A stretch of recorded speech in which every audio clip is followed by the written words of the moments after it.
महाराष्ट्राच्या जीवावर उठलेले हे सरकार रोज 7 शेतकऱ्यांच्या आत्महत्या होत आहेत. त्या संदर्भात या सरकारने शरम आणि लाज विकून खाल्लेली आहे.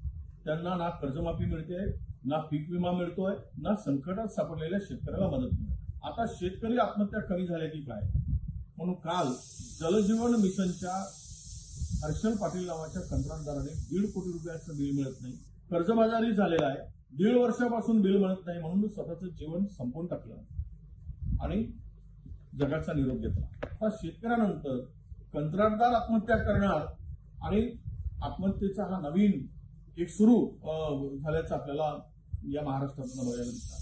पीडब्ल्यूडीचे जवळपास 80,000 कोटी रुपये देणे, जलजीवन मिशनचे पैसे मिळत नाही, डीपीडीसीच्या पैशाचा पत्ता नाही, संपूर्ण रस्त्यांची चाळण झाली आहे, रस्त्यावर कंत्राटदार काम करायला तयार नाही. काय करणार, काय होणार आहे महाराष्ट्राचं? आणि आता तर जलजीवन मिशनच्या सरकारने आत्महत्या केली, पुढे पीडब्ल्यूडीचे सगळे आपले कंत्राटदार आत्महत्या करतील. म्हणजेच आता शेतकऱ्यानंतर ठेकेदार, कंत्राटदार यांच्या आत्महत्यांचा दौर सुरू होणार आहे. कुठे गांभीर्यानं, कोण बघतोय गांभीर्याने या महाराष्ट्राला?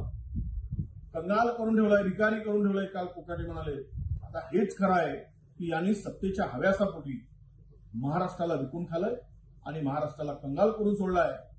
यांचा बंदोबस्त प्रत्येक निवडणुकीत केल्याशिवाय हे वटणीवर येणार नाही, हे सरळ होणार नाही आणि यांची भ्रष्ट झालेली बुद्धी ही शुद्ध होणार नाही.